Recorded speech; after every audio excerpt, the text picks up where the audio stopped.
Hey there, it's great to have you here. Today I'm diving into something every financial planner knows is crucial but often gets overlooked, the emergency fund. So what exactly is an emergency fund? Think of it as your financial safety net. It's the money you set aside to cover unexpected expenses like car repairs, medical bills, or even sudden job loss. Having this fund can make the difference between a minor hiccup and a financial disaster. All right, let's get into the importance of having an emergency fund. First, it provides peace of mind. Knowing you have a cushion to fall back on reduces stress and lets you focus on your long-term financial goals. Second, it prevents you from falling into debt. Without an emergency fund, you might rely on credit cards or loans, which can lead to high-interest debt. And lastly, it gives you more financial flexibility. You can make better decisions without the pressure of immediate financial strain. Now, how do you get started? Here's a simple strategy to build your emergency fund. Step 1. Set a goal.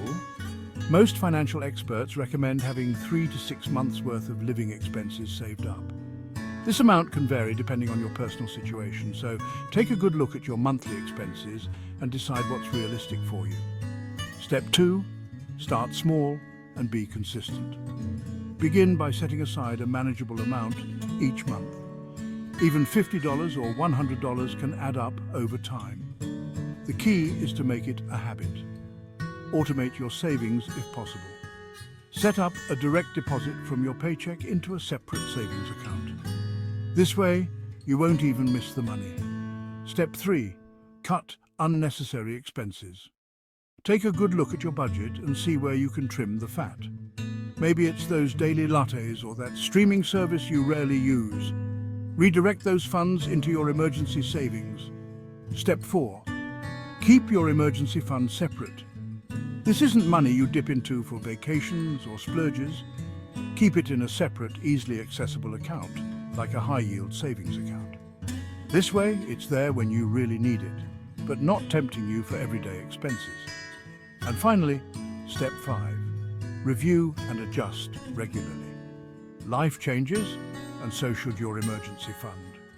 Every 6 months or so, review your fund to make sure it still meets your needs. Increase your contributions if your expenses go up or if you've reached a new financial milestone. Building an emergency fund takes time and discipline, but trust me, it's worth it.